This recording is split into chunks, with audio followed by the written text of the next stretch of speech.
right, good morning or good afternoon, as the case may be, depending on what time, when, where you are tuning into the world-famous Cotton Companion podcast. We want to welcome you. We hope that you are having a good one, wherever you may be, across the great showy white cotton fields of the U.S. Cotton Belt, or they may be the great recently stripped cotton fields of the U.S. Cotton Belt. Whatever the case may be, the Cotton Companion podcast welcomes you back. We are glad to have you. I am Beck Barnes, publisher and editor of Cotton Grower Magazine, and I am joined today, as always, by our senior editor, Mr. Jim Steadman. Howdy, Jim. Howdy, Beck. And greetings to everyone out there who I hope if you're not finished, I hope you're really close on harvest. Yeah, I suspect most are. As we get started in here, before we jump into that, I want to take a brief moment to thank our sponsor for this year, the fine folks at Phytogen. Phytogen is pleased to sponsor the Cotton Companion, bringing you the latest news to help you thrive all season long. Okay, so we know that, as Jim alluded to a minute ago, that so many of you are either wrapped up or you are in the midst of finishing up harvest. So if you're still out there, we hope that we are riding along with you in the cab of that picker or stripper. If you are put away, well, kick your feet up and join us here. I actually had a farmer buddy reach out to me the other day out of the blue to ask if A Star Is, he knew I'd been to the movie to see this movie. He asked me if A Star Is Born is a good movie, and I thought, oh, he must have got put away. Like finished up picking that day, and his wife was like, okay, I got you back. We're going to the movie show tonight. Yeah, so, you're on my schedule now. Yeah, exactly. So yeah. I was happy to hear it. I'm happy for the farmers' spouses out there who are finally getting y'all back in the house. I'm sure your honey-do lists are expanded, but glad that y'all are put away. I know that happy for the wives, feel bad for them deer out there as we get into that season. So anyhow, we got a great episode for you in store today. We are going to be reviewing, as we always do, the latest ag news of the day. It's pretty skeleton staffed episode today. It's just going to be Jim and I throughout discussing these things. As I say, we're going to start off with our ag news segment that Jim leads. We're going to follow that with our market minute discussion, as we always do. And this week, we're just going to be discussing the WSDA report, which was just released. How recently, Jim? Last Thursday. Just this past Thursday. Today's Monday, I should say. What is it, November 12th? So anyhow, WSDA report was just released a few days ago. We're going to be talking about that.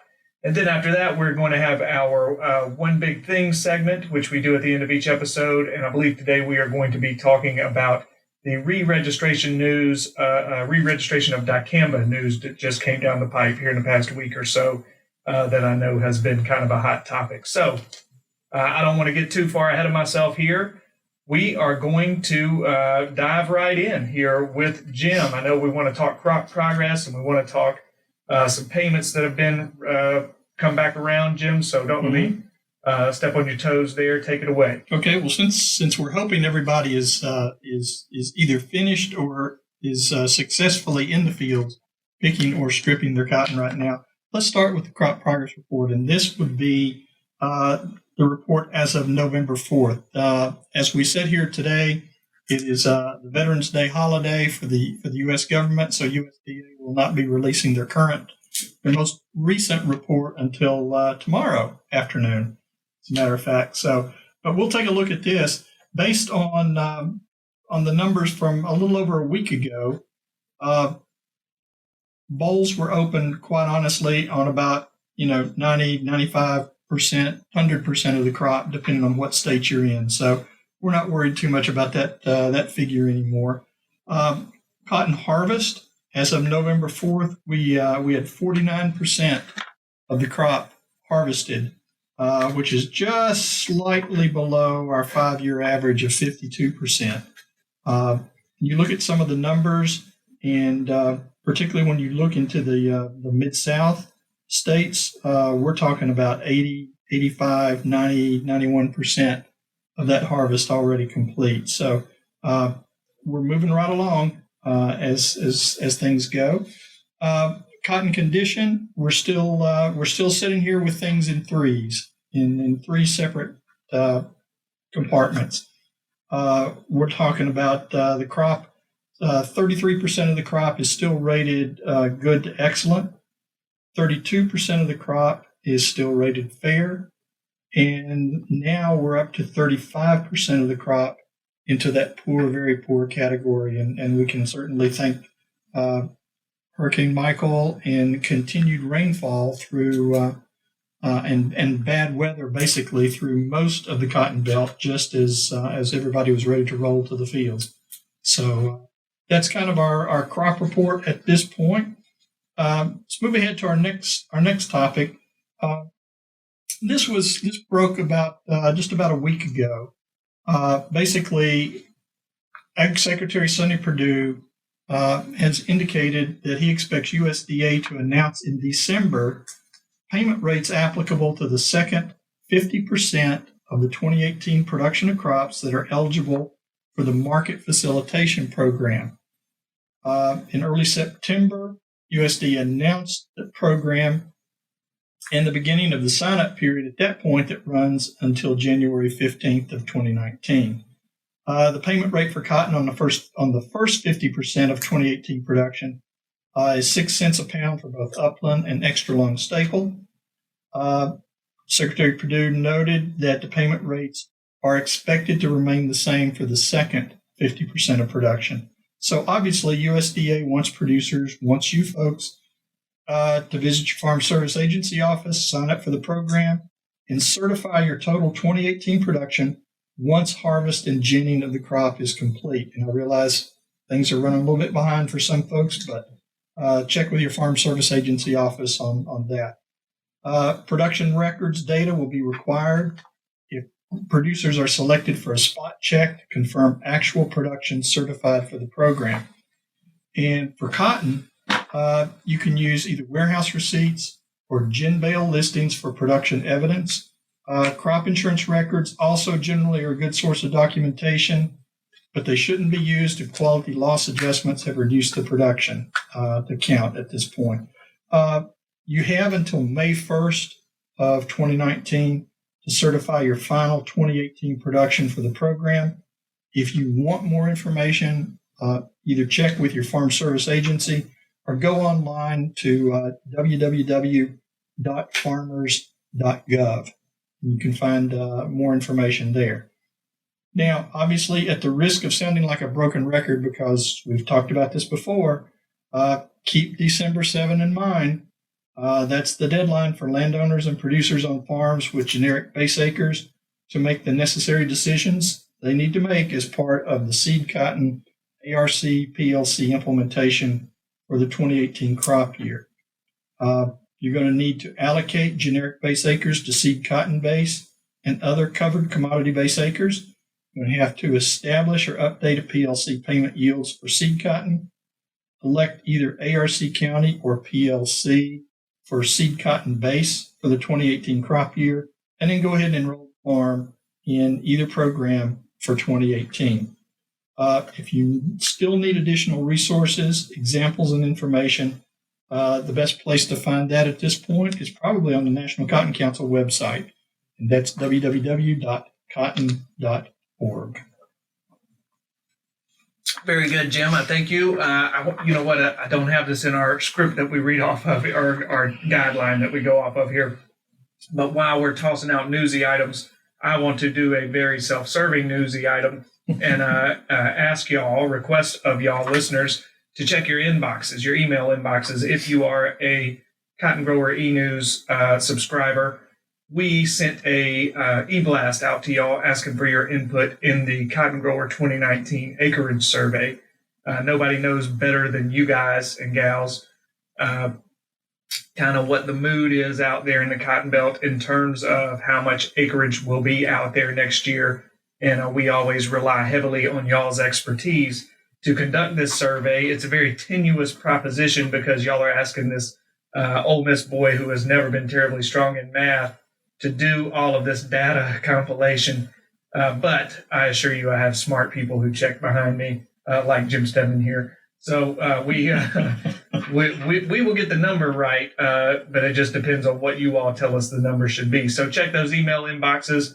give us your earnest response. We're asking you one main question, which is how much acreage do you expect there to be in your home state in 2019? That's the main number we want from you.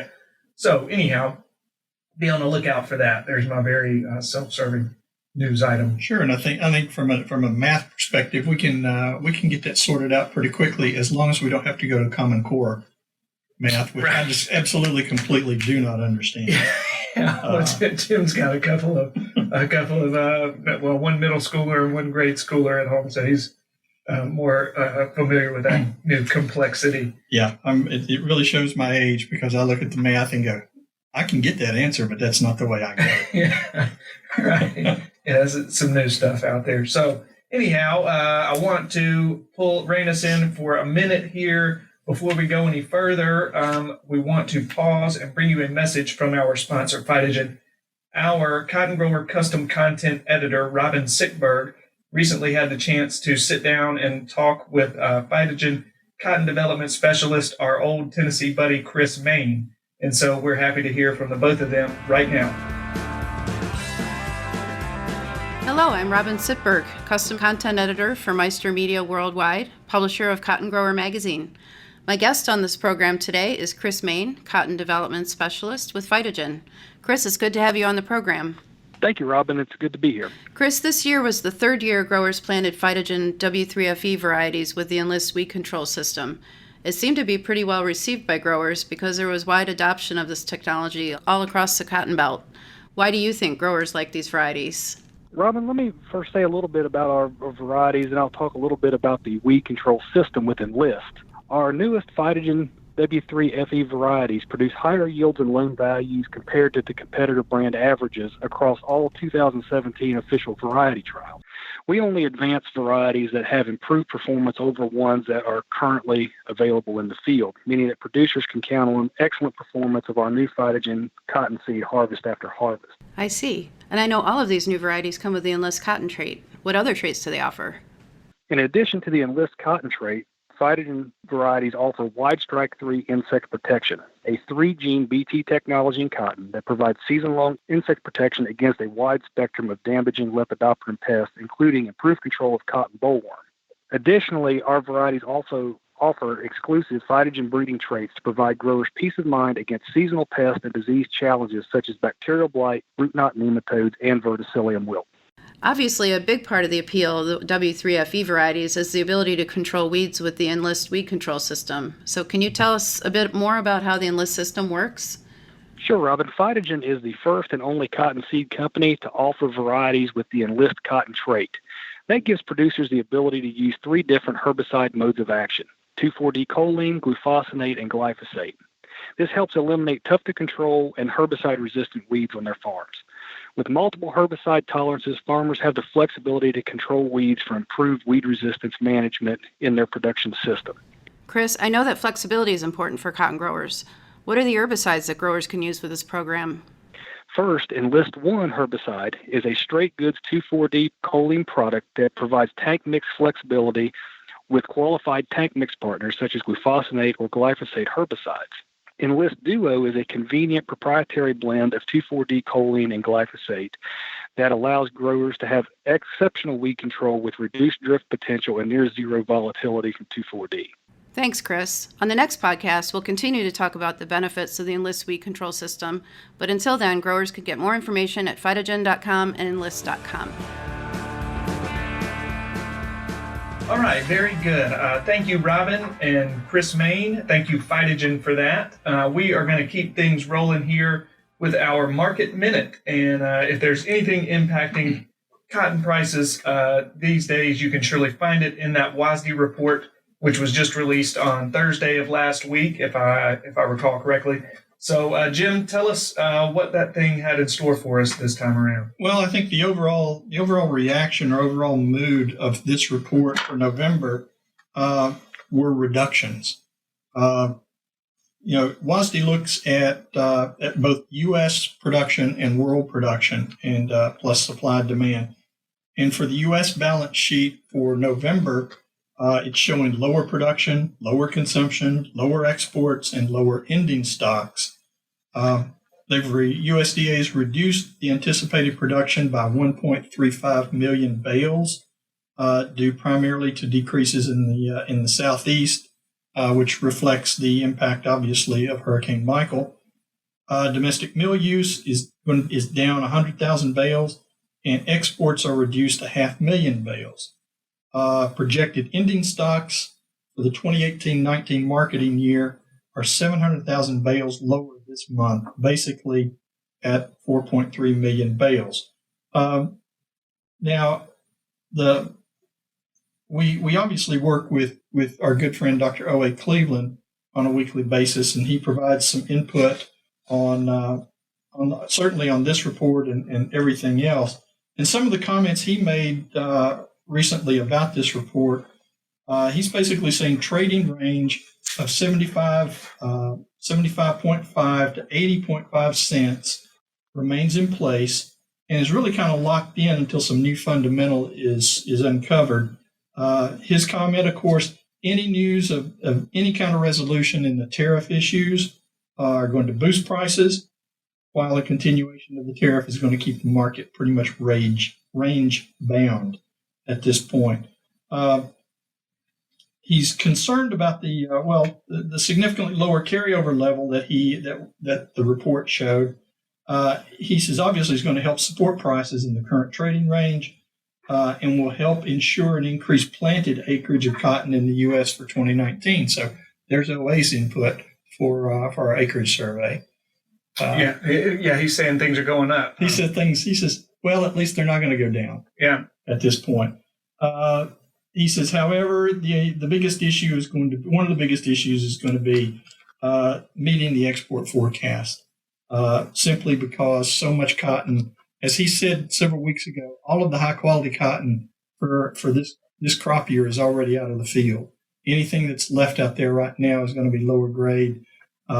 So basically, merchants are going to be fairly hard pressed to meet quality standards that mills are looking for. But as he says, even though the production numbers were lower on this, he says this wet harvesting season could likely take the final U.S. crop down another 100 to 150,000 bales. So that's pretty much his opinion on that. He's also saying the possibility of moving things up. He said that trading range, of course, of 75.5 to 80.5 cents. He's sensing that the possibility may be there to get it closer to 80 cents here fairly soon. When you look at the world supply and demand forecast, everything there is also lower. Lower beginning stocks, lower production, lower consumption, lower trade, lower ending stocks.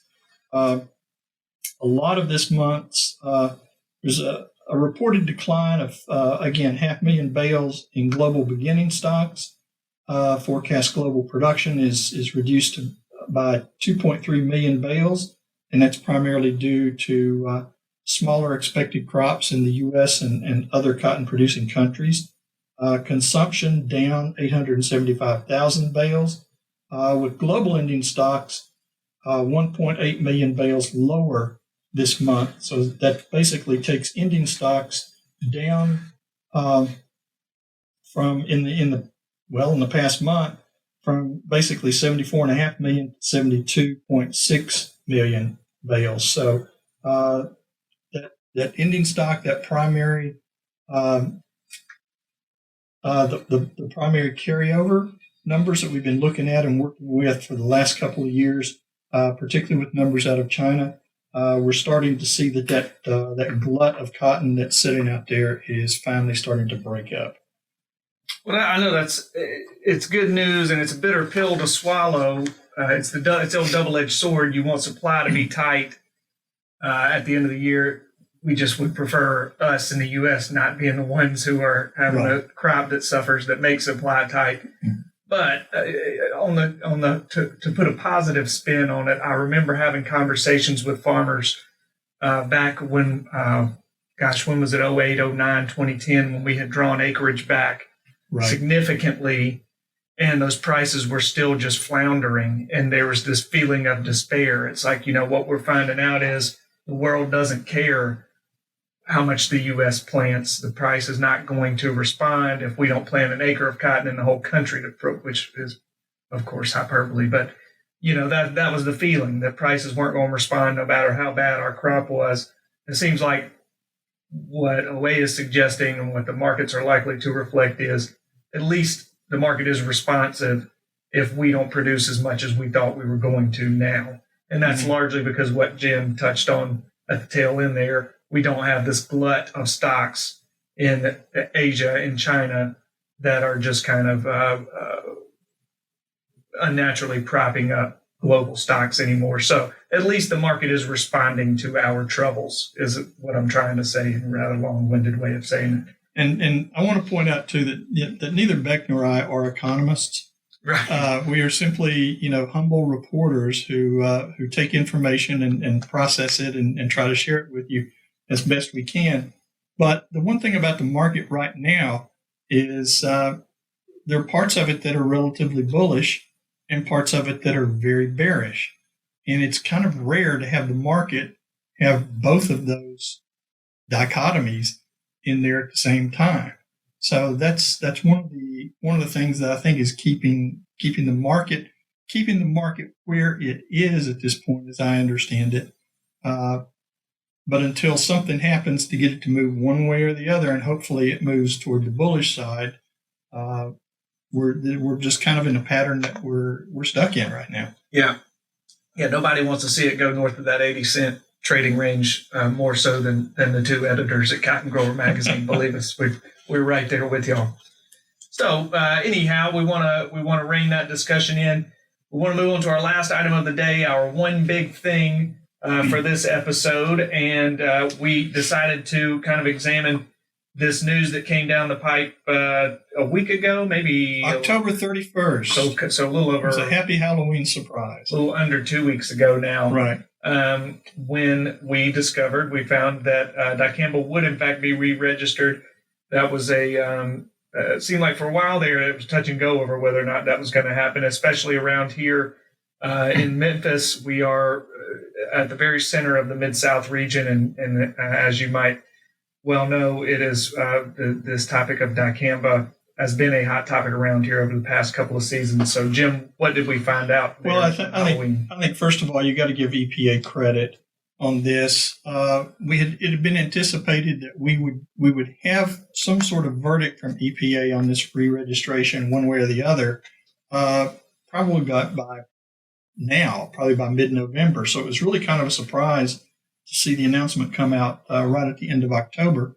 And part of that was, EPA's perspective of giving the states, giving producers, giving the industry time to react and prepare for the changes on the labels, and basically to do what they needed to do to get ready for the 2019 crop season. So let's jump into the details on this. Basically, EPA's extended the registration of dicamba for 2 more years for over-the-top applications to control weeds in fields, again, for cotton and for soybeans, those plants that obviously are genetically engineered to resist dicamba. There were a lot of people involved in making this decision. The decision was based on a review of a lot of information and extensive collaboration between EPA, state regulators, farmers, academic researchers, pesticide manufacturers, and other stakeholders in this. So as a result of all this, EPA has added 10 label changes for 2019 and 2020 to ensure, hopefully, that these dicamba products can continue to be used effectively. So again, here are kind of the quick bullet points on this. You have a 2-year registration now for extended registration for XtendiMax, Ingenia, and Fexapan dicamba products until December 20th of 2020. One of the changes in this now is only certified applicators can apply dicamba over the top. Any other person working under the supervision of a certified applicator can no longer make applications. So you've got to be a certified applicator at this point to apply the product. Over-the-top application of dicamba will be prohibited on cotton for 60 days after planting and 45 days after planting for soybeans. And the number of over-the-top applications for cotton is going to be limited to 2 applications. The original label said 4, and soybeans will remain at 2 over-the-top applications. Applications are going to be allowed only from 1 hour after sunrise to 2 hours before sunset, and part of that is to try to avoid inversion situations. In counties where endangered species may exist, downwind buffer is going to remain at 110 feet, and there will be a new 57-foot buffer around the other sides of the field. So that's going to be a change, and something else that is going to take some education and factoring in. Well, I can't decide if I kind of feel I like the fact that they chose this not round number, 57 feet. That feels like it's based on some pretty sound science. Well, you would think so. Yeah, they didn't just they didn't round up or round down. They stuck with the number that the data told them to Absolutely. The labels also want to clarify a training period for 2019 and beyond, making sure that the training for all of the 3 products is going to be consistent.